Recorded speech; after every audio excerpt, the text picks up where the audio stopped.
Hello दोस्तों, स्वागत है आपका आपके अपने चैनल स्टोरी टेलिंग में। अगर आप डरने और रोमांच महसूस करने के लिए तैयार हैं तो इस वीडियो को अभी लाइक कर दीजिए और ऐसी ही रोंगटे खड़े कर देने वाली कहानियों के लिए हमारे चैनल को सब्सक्राइब करना बिल्कुल मत भूलिएगा।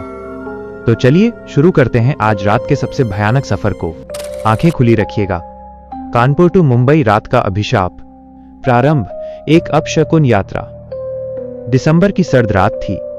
कानपुर सेंट्रल स्टेशन पर अजीब सी खामोशी छाई हुई थी। प्लेटफॉर्म नंबर 3 पर महानगर एक्सप्रेस अपने नियत समय रात 11:15 बजे मुंबई की ओर अपनी लंबी यात्रा शुरू करने के लिए खड़ी थी।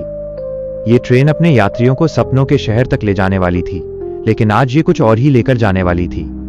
अमन 28, एक युवा पत्रकार, अपनी नई नौकरी के लिए मुंबई जा रहा था। वो हमेशा तर्क और विज्ञान पर विश्वास करता था, लेकिन आज उसके दिल में एक अजीब सी बेचैनी थी। उसके पास स्लीपर क्लास का टिकट था -S5, बर्थ 42। जैसे ही वो अपनी बोगी S5 की ओर बढ़ा, उसे एक बेहद बूढ़े फटेहाल दिखने वाले कुली ने रोका, जिसकी आंखें खून जैसी लाल थीं। बाबूजी, आज की रात अच्छी नहीं है। ये ट्रेन, ये अभिशप्त है। आज मुंबई मत जाइए। अमन ने इसे अंधविश्वास मानकर हंस दिया। दादा, डराओ मत, मुझे मुंबई पहुंचना है। देर हो रही है। कुली ने लंबी ठंडी सांस ली। पिछली बार इसी तारीख को 30 साल पहले इस ट्रेन के S5 कोच में एक भयानक हादसा हुआ था। चीखें आज भी गूंजती हैं। रात 2 बजे के बाद खिड़कियों से बाहर मत देखना। अमन ने झटके से अपना सामान खींचा और ट्रेन में चढ़ गया। उसने सोचा, पुरानी कहानियां और अफवाहें, लेकिन कुली की वो खूनी आंखें उसके दिमाग में अटक गईं। S5 अतीत का साया। S5 कोच अंदर से भयानक रूप से ठंडा था, जबकि बाहर इतनी ठंड नहीं थी। कोच के अधिकांश बर्थ खाली थे, जो सस्पेंस को और बढ़ा रहे थे। बर्थ 42 पर अपना सामान रखकर अमन ने चारों ओर देखा। सामने की बर्थ 41 पर प्रीति 25, एक कॉलेज छात्रा बैठी थी जो अपनी नानी से मिलने जा रही थी। वो एक किताब पढ़ रही थी, लेकिन उसकी आंखें बार बार कोच के गलियारे की ओर जा रही थीं। एक और यात्री, मिस्टर वर्मा 50, एक सरकारी बाबू, अपनी फाइलें देख रहे थे। वो थोड़े घमंडी और बातूनी लग रहे थे। ट्रेन ने एक लंबी धीमी सीटी बजाई और कानपुर स्टेशन को छोड़ दिया। रात के 12:30 बजे ट्रेन अब खुले मैदानों के बीच सरपट दौड़ रही थी। अमन ने प्रीति से बात शुरू की। नमस्ते, मेरा नाम अमन है। आपको भी ये कोच कुछ अजीब नहीं लग रहा? प्रीति ने किताब बंद की। लग रहा है, बहुत खाली है, और ये ठंड, जैसे किसी ने AC ऑन कर रखा हो। मिस्टर वर्मा बीच में बोले, आप दोनों युवा हैं और थोड़े कल्पनाशील। कुछ नहीं है, ये बस पुरानी ट्रेन है, इसलिए ठंडी है। अमन को याद आया कि कुली ने विशेष रूप से S5 कोच का जिक्र किया था। रात 1:15 बजे अमन की प्यास लगी। उसने पानी की बोतल निकाली, पर वो खाली थी। उसने नीचे उतरकर पेंट्री कार की ओर जाने का फैसला किया। वो जैसे ही कोच के अंतिम सिरे पर पहुंचा, उसने देखा कि शौचालय के दरवाजे के पास एक छोटी सी लड़की खड़ी है। लड़की ने सफेद फ्रॉक पहनी थी और उसके बाल अस्त व्यस्त थे। वो हिल नहीं रही थी, बस गलियारे की ओर घूर रही थी। अरे बच्ची, यहां क्या कर रही हो?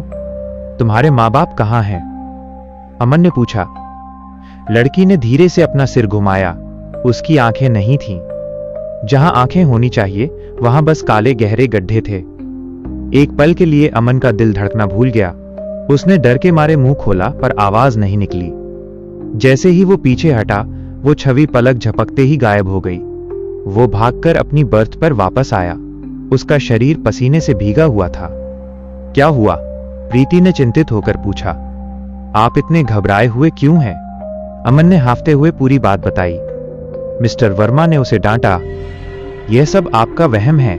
पत्रकार होकर ऐसी बातें। आप बस डर गए हैं। रात 2 बजे अभिशाप का जागरण। ठीक 2 बजे ट्रेन ने एक भयानक चीखती हुई आवाज के साथ अचानक ब्रेक लगाया। ट्रेन बीच जंगल में खड़ी हो गई। सारी बत्तियां बुझ गईं। चारों ओर घना भयावह अंधेरा छा गया। बाहर भयंकर तूफान शुरू हो गया था।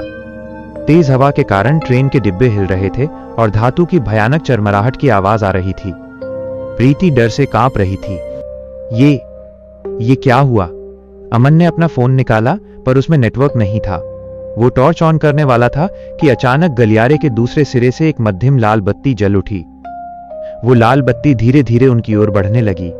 उसके साथ ही एक गीली सड़ी हुई मांस जैसी गंध भी आ रही थी। लाल बत्ती के आते ही मिस्टर वर्मा अपनी बर्थ पर सिकुड़ गए। उनके चेहरे का घमंड खत्म हो चुका था। ये वही है। 30 साल पहले वह फुसफुसाए। उस रात एक आग लगी थी। S5 कोच में एक परिवार जलकर मर गया था। लोग कहते हैं वो आग गार्ड ने जानबूझकर लगाई थी। अमन ने लाल बत्ती की दिशा में देखा। वो लाल बत्ती एक पुराने जमाने के लालटेन से आ रही थी, जिसे एक जला हुआ आदमी पकड़े हुए था। वो आदमी गार्ड की वर्दी पहने हुए था, लेकिन उसका चेहरा भयानक रूप से जला हुआ था। उसकी चमड़ी पिघलकर वर्दी से चिपक गई थी और उसकी आंखें सिर्फ 2 सफेद गोले थीं। गार्ड ने अपने भयानक फटे हुए होठों से एक आवाज निकाली, जो न तो रोना थी न हंसना, बस एक भयानक खाली ध्वनि। तुम यहां क्यों आए? ये डिब्बा मेरा है। मेरी आग, मेरा दर्द, बचना या जलना। प्रीति ने अपनी बर्थ से एक छोटी सी धार्मिक किताब निकालकर गार्ड की ओर फेंकी। जैसे ही वो किताब जली हुई आत्मा को छूने वाली थी, आत्मा ने अपना हाथ उठाया और किताब हवा में ही जलकर राख हो गई। गार्ड ने अपना ध्यान मिस्टर वर्मा की ओर किया। तुम उस रात गवाह थे। तुमने मुझे आग लगाते देखा था। तुमने चीखें सुनी, पर तुम चुप रहे। तुम भाग गए। मिस्टर वर्मा घुटनों के बल गिर पड़े। नहीं, मैं डर गया था। मुझे माफ कर दो। मैं किसी को नहीं बता पाया। गार्ड की आत्मा ने धीरे से अपना हाथ बढ़ाया। उसकी उंगलियां धुएं और राख से बनी हुई थीं।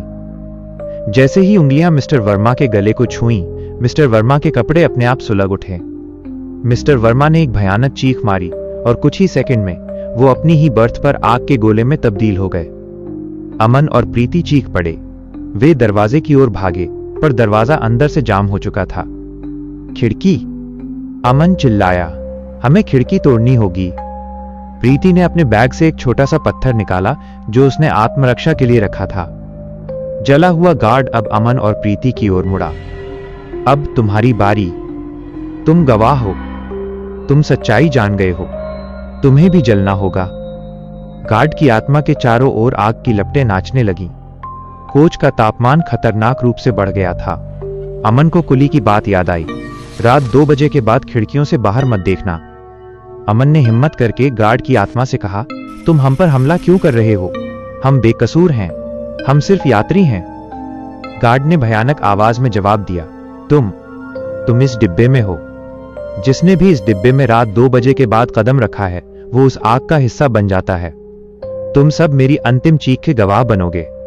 अमन को पता था कि अब कोई तर्क काम नहीं करेगा। प्रीति ने अपने पूरे बल से खिड़की पर पत्थर मारा। कांच पहले दरका, फिर एक भयानक आवाज के साथ टूट गया। बाहर तूफान और बारिश हो रही थी। चलो जल्दी, अमन ने चिल्लाया। गार्ड की आत्मा ने उन्हें रोकने के लिए अपने हाथ से आग का एक गोला उनकी ओर फेंका। अमन ने प्रीति को धकेल दिया और खुद को बचा लिया। अमन ने खिड़की से बाहर निकलने की कोशिश की। बारिश की ठंडी बूंदें उसके चेहरे पर पड़ रही थीं। जैसे ही वो आधा बाहर था, गार्ड की आत्मा उसके पीछे आ गई। तुम बच नहीं सकते। तुम्हें इस डिब्बे में जलना होगा। अमन ने बाहर लटकते हुए देखा कि गार्ड की आत्मा सिर्फ कोच के अंदर ही रह सकती है। वो खिड़की के टूटे हुए किनारे से बाहर नहीं आ पा रही थी, जैसे कोई अदृश्य दीवार उसे रोक रही हो। अमन ने तुरंत प्रीति को भी खिड़की से बाहर निकलने में मदद की। दोनों बारिश में भीगते हुए नीचे पटरी के किनारे कूद गए। निष्कर्ष, मुंबई की सुबह। दोनों ट्रेन की पटरियों के किनारे लेट गए। पीछे S5 कोच की बत्तियां फिर से जल उठी थीं, जैसे कुछ हुआ ही ना हो। जली हुई आत्मा का साया खिड़की से उन्हें घूर रहा था और फिर धीरे धीरे अंदर की ओर गायब हो गया। कुछ देर बाद ट्रेन का इंजन फिर से शुरू हुआ और महानगर एक्सप्रेस घिसटते हुए मुंबई की ओर रवाना हो गई, जैसे कुछ हुआ ही ना हो। अगले दिन सुबह अमन और प्रीति पास के एक छोटे स्टेशन पर पहुंचे और पुलिस को पूरी कहानी बताई। पुलिस ने S5 कोच की जांच की। मिस्टर वर्मा की बर्थ पर उन्हें सिर्फ राख और जले हुए कपड़े मिले। पुलिस ने इसे शॉर्ट सर्किट का मामला बताकर बंद कर दिया, क्योंकि वे भूत प्रेत पर विश्वास नहीं करते थे। लेकिन अमन और प्रीति जानते थे। वे जानते थे कि महानगर एक्सप्रेस का S5 कोच केवल मुंबई नहीं जाता, वो सीधे अतीत के एक भयावह रात के साए में ले जाता है। जब अमन मुंबई पहुंचा, उसने सबसे पहले उस बूढ़े कुली को फोन लगाने की कोशिश की, जिसका नंबर उसने डर के मारे ले लिया था। नंबर मिलाया, लेकिन दूसरी तरफ से बस एक धीमी जलती हुई चीख की आवाज आई और फिर लाइन कट गई। सच्चाई ये थी कि वो बूढ़ा कुली भी 30 साल पहले उसी आग में जलने वाला एक यात्री था, जो हर रात स्टेशन पर आकर लोगों को उसी S5 कोच में जाने से रोकता था। अमन को अब पता था कि हर यात्रा का अंत गंतव्य नहीं होता। कुछ यात्राएं बस एक भयानक दुस्वप्न होती हैं, जो हमेशा आपकी आत्मा का पीछा करती हैं। कैसा लगा आपको ये भयानक सफर? हमें कमेंट्स में जरूर बताइए कि आपको कहानी का कौन सा हिस्सा सबसे ज्यादा डरावना लगा। अगर आपके रोंगटे खड़े हुए हों तो इस वीडियो को लाइक करें और ऐसी ही अनसुनी, रहस्यमय और डरावनी कहानियों के लिए अपने चैनल स्टोरी टेलिंग को सब्सक्राइब करके बेल आइकॉन दबाना बिल्कुल न भूलें। हम फिर मिलेंगे अगली रात एक नए डर के साथ। तब तक के लिए अपना ध्यान रखिए।